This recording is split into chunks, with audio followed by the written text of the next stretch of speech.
13h à Koloma, bonsoir à tous. Voici les grandes lignes de cette édition. Visite du président de la délégation spéciale de Kalom à la maison centrale de Conakry. L'objectif est d'apporter de l'assistance et du réconfort moral aux détenus.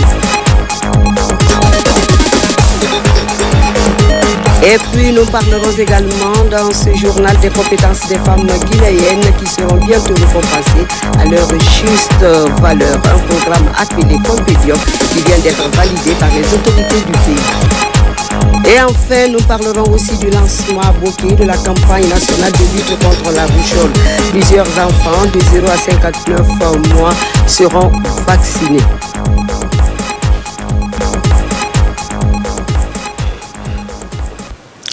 Bonsoir à tous. Tout d'abord, signature ce lundi d'un protocole d'accord relatif à la mise en place d'un cadre de concertation. Ce cadre regroupe autour du ministre du Budget, la Confédération générale des entreprises de Guinée, la douane nationale, la Chambre de commerce et celle de l'agriculture. Objectif, faciliter les échanges, sécuriser les opérations commerciales et les procédures douanières comme rapportent Falilou Diallo et Abdul Karif Akita. À travers ce acte, la douane nationale, la Confédération générale des entreprises de Guinée et la Chambre de commerce, mais également la Chambre nationale d'agriculture s'engagent à la mise en place d'un comité de concertation. Le tout sous les auspices du ministère du Budget. Ce comité permettra de faire face aux défis actuels du commerce international et aux difficultés de dédouanement des marchandises en Guinée. Ce comité va être un cadre de concertation qui offre l'occasion non seulement de sensibiliser les opérateurs économiques et de prendre en compte leurs préoccupations, mais aussi et surtout d'envisager des mesures d'amélioration, d'accompagnement de l'administration des douanes dans le cadre de la mobilisation des recettes douanières. La signature de ce protocole aujourd'hui va démontrer un accent particulier de la volonté et l'engagement entier de l'ensemble de tous les acteurs privés reconnaissant les acquis du CNRD et du président de la République. Ainsi, des facilitations seront accordées au niveau des échanges, la sécurisation des opérations commerciales et des procédures douanières assurées pour les importateurs et exportateurs en activité en Guinée. Certes, nos responsabilités respectives sont grandes, mais il reviendra avant tout à l'État, à travers la douane, de garantir l'égale application de la loi à tous les opérateurs économiques et de répondre à leurs préoccupations dans le cadre du comité de concertation que nous mettons en place. Je voudrais vous exprimer mes remerciements au secteur économique pour le rôle qu'il joue dans la vie économique de notre nation. Je note avec une réelle satisfaction les bonnes relations de partenariat douane-secteur privé et vous invite à rehausser constamment la qualité de vos prestations en vue de mieux répondre aux attentes des usagers. Cet engagement entre la douane et ses partenaires, notamment les acteurs économiques, augure de belles perspectives pour une croissance économique stable en Guinée.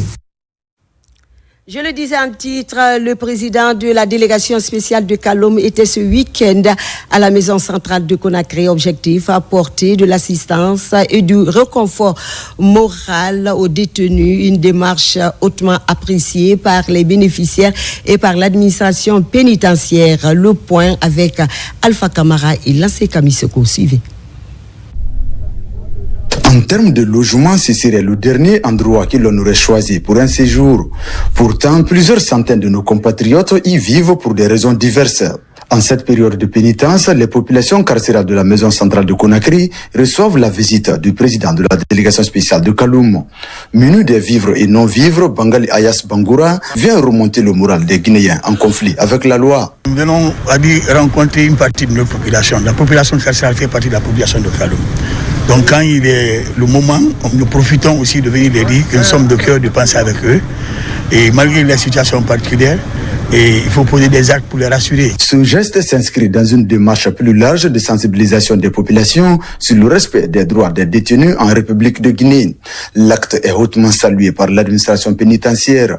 Penser à cette population vulnérable en cette période de pénitence, ça ne fait que nous réjouir. Alors le maire de la commune de Kalom est le maire de cette population. Alors s'il est venu ici, il est venu chez lui.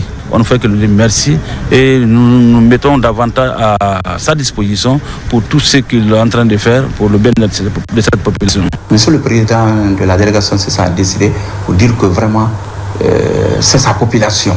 Et ils sont avec lui, ils sont sur son territoire.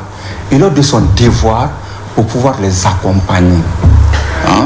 Et parce qu'il y a toutes les couches là-bas. À l'occasion, les personnes en conflit avec la loi ont exprimé une doléance essentielle, la nécessité d'obtenir de l'aide de la mairie afin de leur faciliter l'acquisition des pièces d'identité une fois qu'ils auront purgé leur peine. La délégation spéciale de Kalou a pris note et a promis d'explorer les moyens de collaboration avec les services municipaux afin d'apporter une solution concrète. Je le disais également en titre, bientôt, les compétences des femmes guinéennes seront récompensées à leur juste valeur. Un programme dénommé Compendium des compétences féminines de Guinée vient d'être validé par les autorités du pays et les partenaires. C'est un outil de prise de décision en faveur de la couche féminine guinéenne. Mohamed De Camara, on t'écoute pour les détails. Une autre étape importante dans la mise en place du compendium des compétences féminines de Guinée. Avec cette validation du programme COCOFGI, le gouvernement accorde une importance capitale à cet outil qui va mettre en lumière les compétences féminines en République de Guinée. Aujourd'hui, nous sommes réunis autour d'un objectif commun, valider un outil stratégique qui sera à fort impact, destiné à transformer la gouvernance en Guinée en intégrant pleinement les compétences féminines dans les sphères de décision. Ce compendium est bien plus qu'un simple recueil de talents. Il est un levier d'émancipation, un tremplin vers une Guinée plus juste et plus inclusive. Le gouvernement et son partenaire PNUD se donnent les mains pour faire de cet outil de prise de décision une réalité. Le PNUD est convaincu que le développement humain durable ne peut être atteint sans la pleine participation de toutes les franges de la société, hommes et femmes confondus. C'est pourquoi notre institution est fière d'avoir accompagné l'élaboration et le développement de ce programme ambitieux. L'élaboration de ce document prouve toute l'attention que le gouvernement accorde à la promotion et la protection des droits des femmes de Guinée. Je témoigne donc ma gratitude à son Excellence le Général Mamadi Doumbouya, président de la République, pour sa vision de garantir les questions d'autonomisation et de bien-être des femmes et filles. Le compendium des compétences féminines de Guinée, COCOFGI, prend en compte toutes les compétences des femmes dans tous les domaines de la vie socio-économique du pays.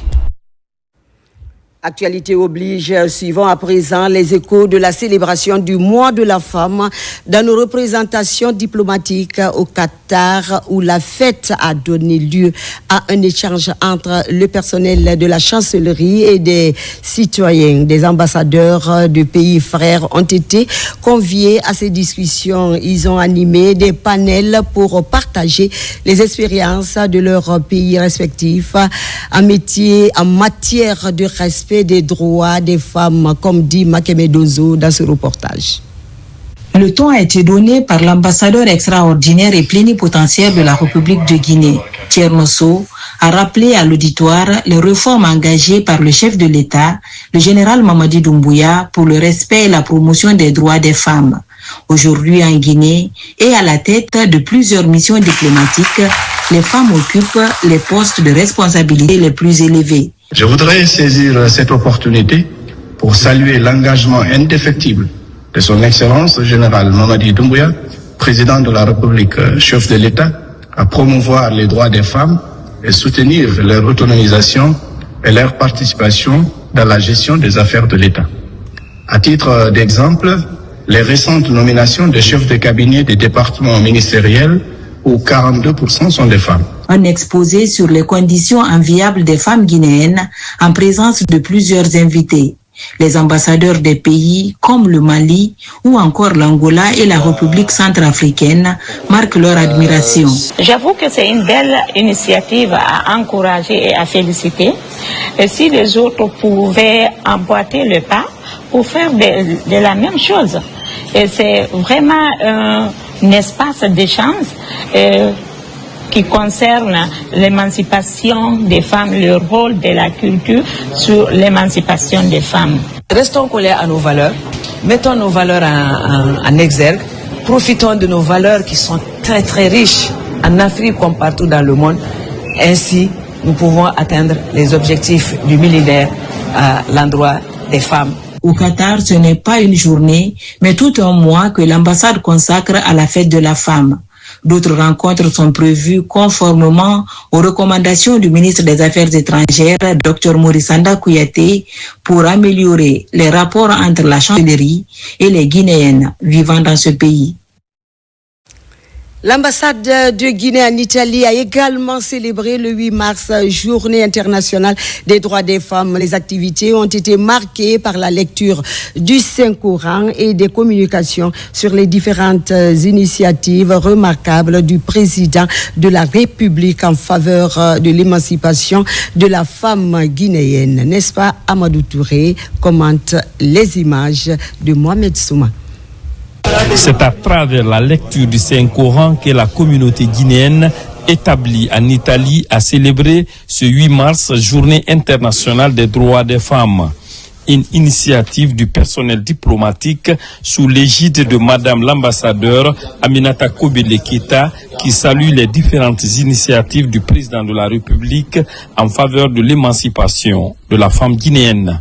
Le gouvernement guinéen a à sa tête le président de la République, chef de l'État, le général Mamadi Doumbouya, depuis son accession au pouvoir, a placé la femme au cœur de ses priorités.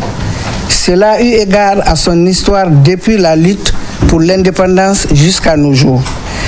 La détermination, l'engagement et la résilience de la Guinéenne a toujours été magnifiée par les autorités guinéennes. La femme est le socle de la société. De ce fait, elle assure la croissance, l'éducation et garantit la stabilité du foyer.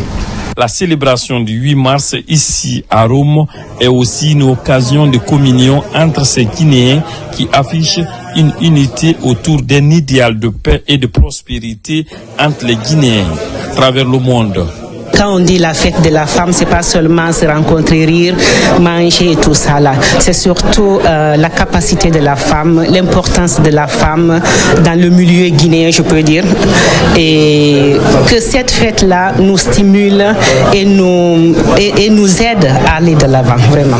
En gérant 4 autres pays en plus de l'Italie et en assurant la représentation diplomatique auprès des institutions comme le FIDA et le PAM, l'ambassade de Guinée en Italie est une institution stratégique pour le pays. Politique à présent, hors de la Guinée, le bureau du mouvement de soutien aux actions du président général Mamadi Doumbouya, dénommé Diaspora Lanhoundé, a tenu sa première réunion cette semaine à Paris. Au cours de cette rencontre, la stratégie de mobilisation de la diaspora guinéenne en Europe pour soutenir les avancées significatives enregistrées pendant les 3 ans de gestion des autorités du CNRD a été développé, nous dit Morlaï Moussa Nabi Kamara. La prospérité du pays, une affaire de tous les Guinéens d'ici et d'ailleurs.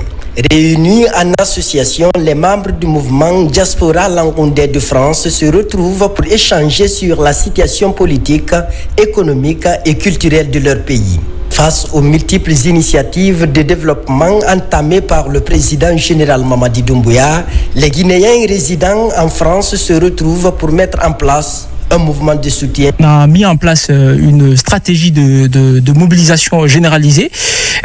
Pour ça, en fait, on a besoin d'abord que les autorités, bien évidemment, du pays puissent nous venir en aide parce qu'on est déterminés.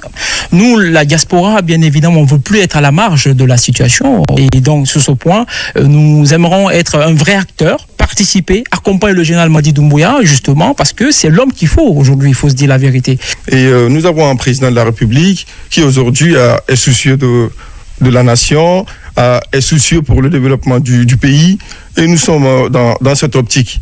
Et Qui d'autre que la diaspora aujourd'hui pour soutenir ces projets-là? Nouvellement créée, la mission de ce mouvement est de mettre en place la stratégie de mobilisation de la diaspora guinéenne de l'Europe afin de soutenir le général Mamadi Doumbouya. La refondation de notre pays nécessite la mobilisation de toutes ces forces vives, y compris celles qui se trouvent au-delà de nos frontières.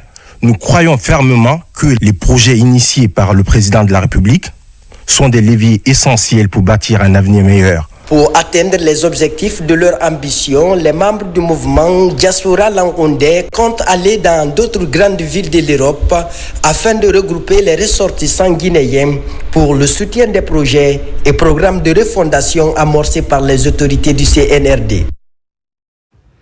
Restons toujours hors de la Guinée. Fin à Toronto, au Canada, du forum international consacré à la promotion de l'exploitation minière artisanale et à la petite échelle de l'or pour un développement durable.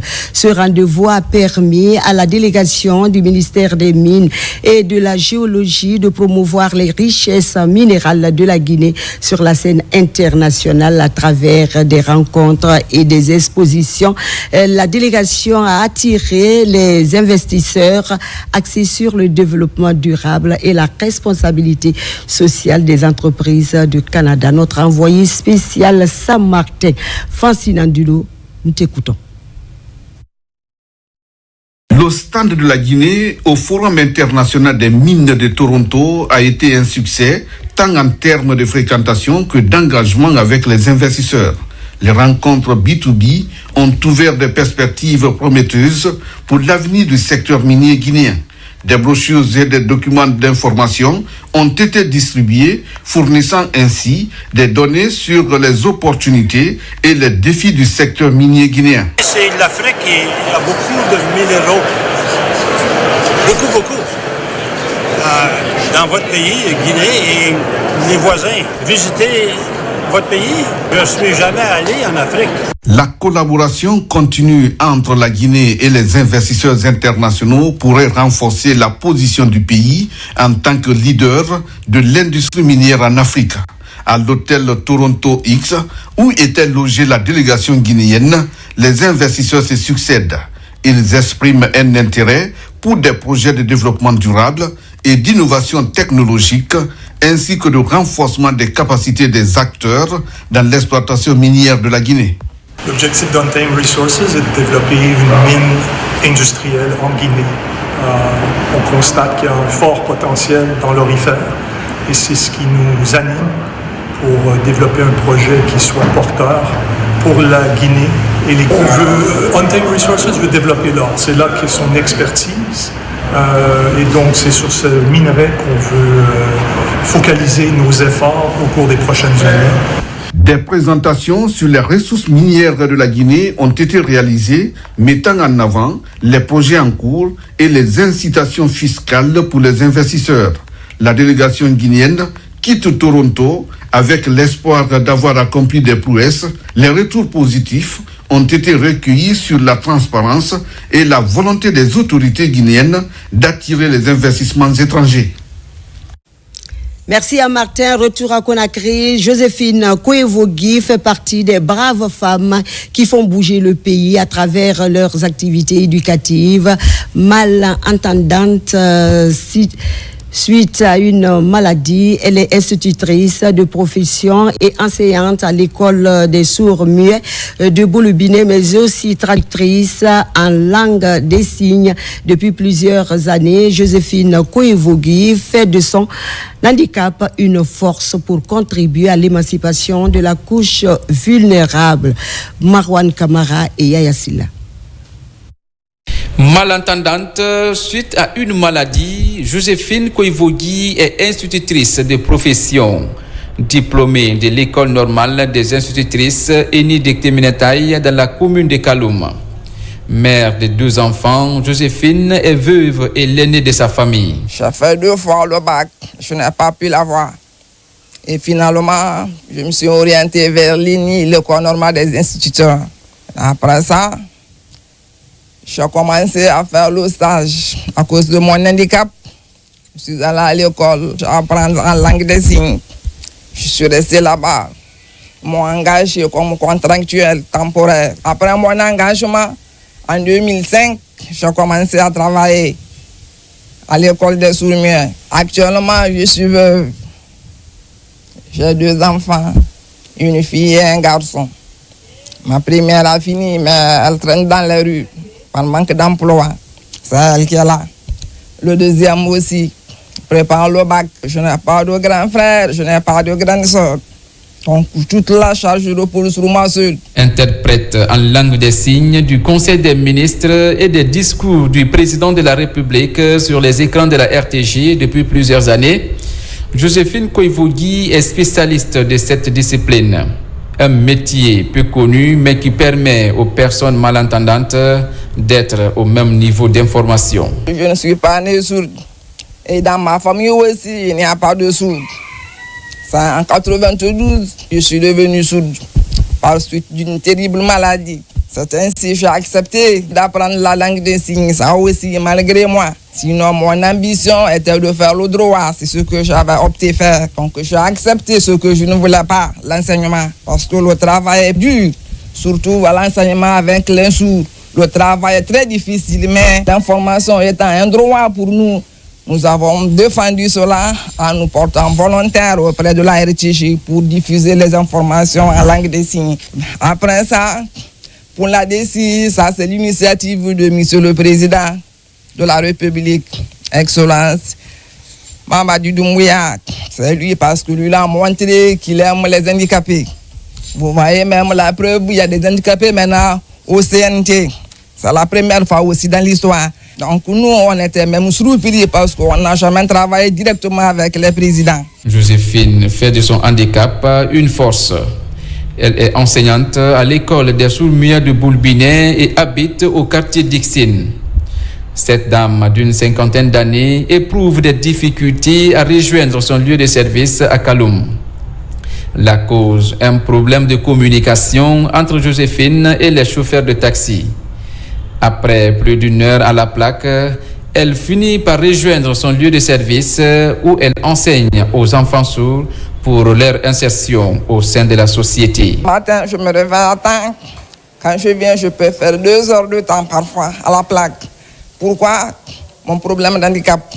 Avant de comprendre que le véhicule va en ville, c'est déjà trop tard. Les gens sont déjà rentrés, donc je ne peux pas avoir la place. Donc si le chauffeur me fixe, là je peux avoir des idées, mais si le chauffeur ne me fixe pas, c'est pas facile pour moi, donc je souffre, je peux durer là-bas. Et finalement, parfois, je finis par prendre la moto. Je ne peux pas aussi continuer avec la moto chaque fois 15 000 là, que j'ai aussi peur. Malgré son handicap, Joséphine est l'une de ces braves femmes qui apportent un plus au développement de la Guinée à travers l'éducation des enfants. Aujourd'hui, cette battante sollicite auprès des bonnes volontés et des autorités une assistance quotidienne en qualité de pilier de sa famille, surtout en ce mois de mars, mois spécial des femmes du monde. Troisième titre de cette édition, lancement à Boké de la campagne nationale de lutte contre la rougeole dans ce district sanitaire du pays. Plusieurs enfants de 0 à 59 mois ont reçu la dose de vaccin. L'objectif est de les protéger contre cette maladie très contagieuse. La mobilisation est effective autour de cette initiative qui va s'étendre sur plusieurs jours. Suivons Kerno Maroufba dans ce reportage. Dans le district sanitaire de Boké, l'une des 13 préfectures où est lancée la campagne de vaccination contre la rougeole, les sites de vaccination ne désemplissent pas. Partout, les enfants de 9 à 59 mois sont reçus par les équipes de vaccinateurs. Chaque enfant de cette tranche d'âge reçoit une dose de vaccin. Avec cette haute campagne contre la rougeole, les autorités sanitaires sont dans une vision qui est celle de l'élimination de cette épidémie. La population adhère. Parce que hier, moi, j'étais dans une communauté, j'ai vu les femmes aller dans les foyers d'autrui pour prendre les enfants pour se faire vacciner. Ça, c'est vraiment un atout. Ça veut dire que la communication a bien marché. Moi, à chaque fois que je suis informée d'une vaccination, je viens avec mes enfants. Parce que je sais qu'avec la vaccination, mes petits sont protégés contre cette maladie qu'on appelle rougeole. Comme partout dans les 13 districts concernés par cette campagne, des équipes de supervision sont déployées par le programme élargi de vaccination. Dans le Kakandé, après 5 jours de vaccination, un taux de plus de 70% est obtenu. À date, le district sanitaire de Boké est à 73%, d'après les données présentées ce matin par le district sanitaire et le gestionnaire de données. Par endroit, on constate quand même qu'il y a un peu d'insuffisance en termes de communication interpersonnelle, mais c'est quelque chose au fur et à mesure que les superviseurs corrigent sur le terrain. Et l'engouement est là, il n'y a pas énormément de réticence. Ça veut dire que vraiment la sensibilisation au niveau du district sanitaire de Boké est passée. Cette campagne de vaccination contre la rougeole dans ces 13 districts sanitaires du pays va se poursuivre jusqu'au 13 mars sur les sites déjà identifiés dans ces localités. Sport à présent pour parler du football féminin en Guinée qui éprouve d'énormes difficultés pour son développement. Le manque de compétition dans ce domaine constitue un facteur majeur qui empêche les jeunes filles de s'épanouir pour une carrière internationale. Une problématique qui impacte négativement les résultats des sélections nationales. Abdoulaye Diallo nous en dit plus. Écoutons-le. La Guinée est l'un des pays précurseurs du football féminin en Afrique. À date, cette entité du Curon bat de l'aile. Les filles ont du mal à faire carrière par manque de compétition locale. Pour cette saison, les clubs n'ont joué que la phase aller depuis des mois. Les joueuses se contentent des entraînements dans les quartiers. Conséquence, les sélections nationales sont toujours éliminées pour les joutes internationales. Et ce manque de championnat, comme vous venez de le dire, est un frein pour le développement de ce foot parce que nos filles regorgent assez de talent, mais ce qui fait que souvent, nos équipes nationales, on a souvent des problèmes quand on ne joue qu'une phase et souvent quand on rencontre des pays mieux organisés que nous, c'est l'échec qui se présente parce que nos filles ne compétissent pas régulièrement. Le fait de rester sans compétir pousse certaines footballeuses à s'expatrier dans des pays limitrophes pour exercer leur passion, en dépit des conditions précaires. Pour inverser la tendance, des personnes ressources s'engagent à accompagner ces filles. C'est le cas de l'ancien vice-président du comité de normalisation de la Fédération guinéenne de football.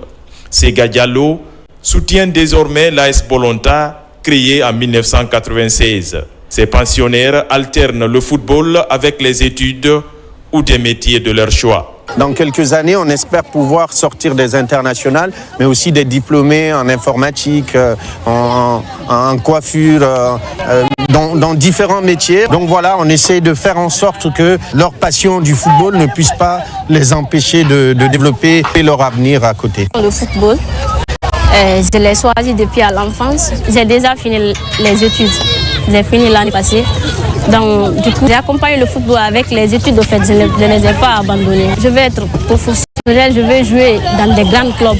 Pour son épanouissement en Guinée, le football féminin a besoin d'une organisation à la base avec une attention particulière des autorités. De son côté, la FIFA en fait du football féminin l'une de ses priorités avec un taux de 30% de sa ligne budgétaire pour l'accompagnement des fédérations nationales.